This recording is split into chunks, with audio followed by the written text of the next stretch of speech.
It is so good to see you, especially since we talked, it was around the holidays just from last year. It was, yes, around December, November-ish. Yeah. And you had a song out then. What was that song again? It was called I'm in It. Yeah, it was just released in November, and now we're back and a whole new song is out. It's crazy. I still love the cover of it. You're like, ah. I'm looking up and I'm holding the flower, I'm like, yay! Kind Exactly. of encapsulates. So we were talking about this, and I need to know how were the holidays. If you remember our last interview, I was going to ask you how were the holidays and getting the family together and everything else too. So what happened over the holidays for you?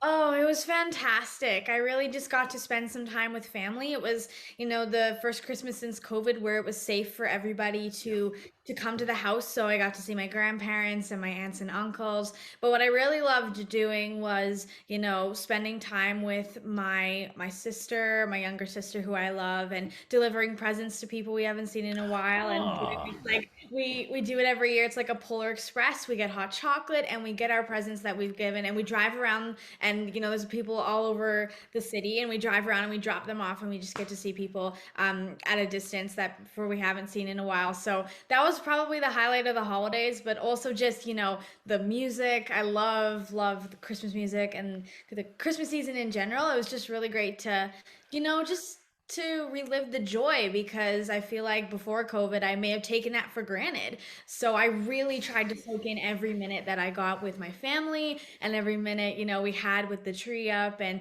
just the vibes, the Christmas vibes. How about you? How was your holidays? holiday was good. It was really nice. It was a little weird because, there were plans on doing certain things, but things started to close up again.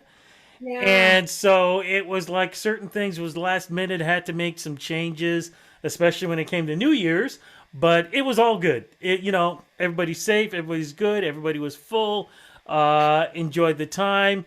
But it was kind of weird, of course, because as time was going on into the new year, we're all waiting for things to slowly start opening up, even though COVID is still around. And now Yeah. you're getting people not wearing masks, but they're getting sick and, all this stuff. How have you been dealing with that as things have been opening up and they're saying, hey, you don't have to wear a mask, but, you can still catch this thing? Like, how are you dealing with that?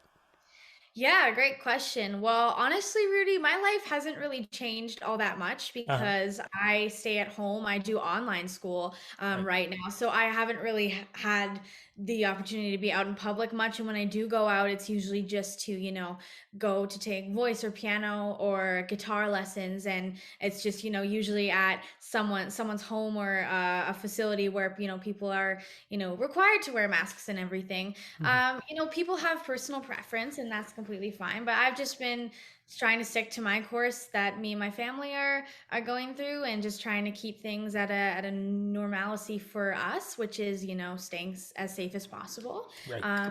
So yeah, I've just not much has changed for me personally. I've always been sort of a homebody, as much as I love performing, and I miss it so much. Like I really, that's the one thing I'm really excited about this opening up, is I'm really excited to be able to actually get on stage and perform, because that's where I feel most at home.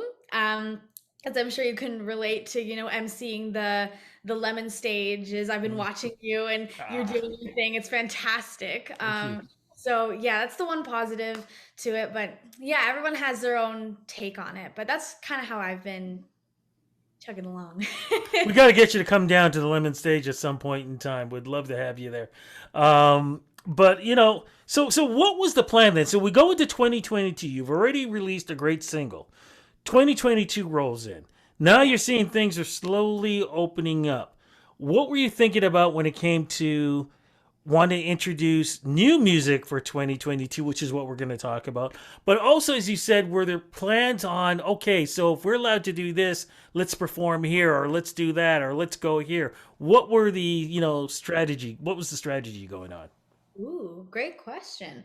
Well, I had planned for Sweet Talker, this new single, to come out in the early portion of the new year, because I Mm-hmm. thought it's just a way to start the year off with a bang, and just really go for it. And then the time in between the release of my debut EP and Sweet Talker's release is going to be I just figured performing as much as I can, not only online but also in person.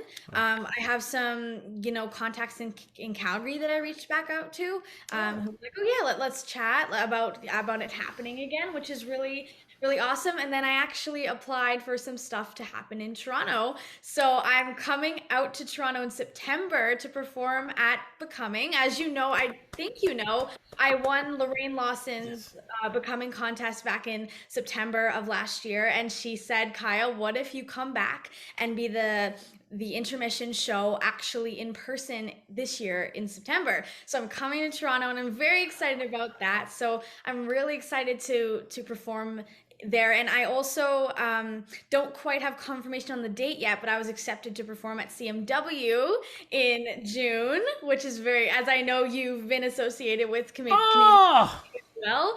So yeah, just applying for as much as I can to perform not only in Calgary but also in Toronto and other places. So I'm really excited. The plan for 2021 is keep pushing Sweet Talker because it's an absolutely it's a bot for sure. And then mhm. to perform, showcase some unreleased songs, and then the EP's coming out in the fall, which So is hold really on. So are you confirmed about CMW, or are you still waiting to get the confirmation? I was confirmed to perform. I'm waiting on confirmation for the day, which is Ah, but so you yeah. will be here for a couple. Okay, so then you got to come down and visit over at the El Mocambo. Then, okay, great. We got to Oh my make sure that you come down for that. That is so great to hear. Great way to kick things off. Now you've already mentioned the song, but let's jump into it again. And as I said, do it official. What is the name of this new single, and what is this new single about? So the song is called Sweet Talker, and it's really a song about finding out that someone you cared about has lied to you, someone who you thought loved you maybe didn't, which is like so painful. But by the end of the song, it's sort of this evolution between going through this pain, but by the end there's a self-realization that you're better off without the toxicity in your life of this person, and it's kind of empowering by the end. And I think that's why the song is so upbeat, even though underneath it it's kind of like an angry sad song. It's not a happy song necessarily, but it transitions nicely into like, yes, I'm in charge by the end of it for sure. So that's the song. It came out end of March of this past March. So I'm really excited that it's finally out into the world. Okay, who is he?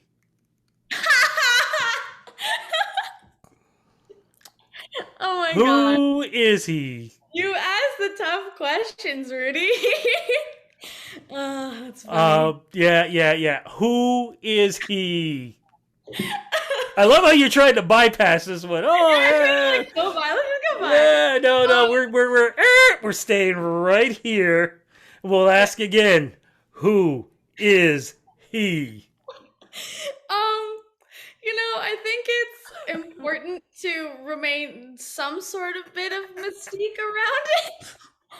Oh, you've been trained well. Oh my goodness, you've been. Oh my god.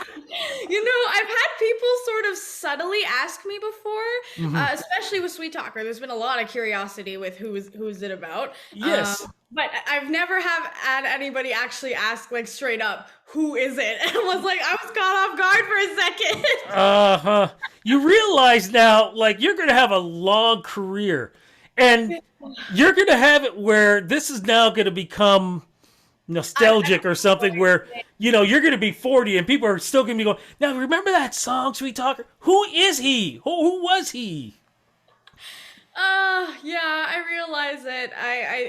It's the price you pay with being a songwriter, as Hmm. especially like a singer, but especially a songwriter who writes their own songs about their own personal experiences.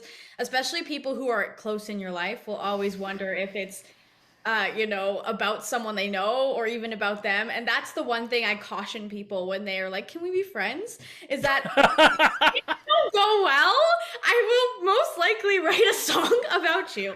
So Oh. like the contract, the agreement.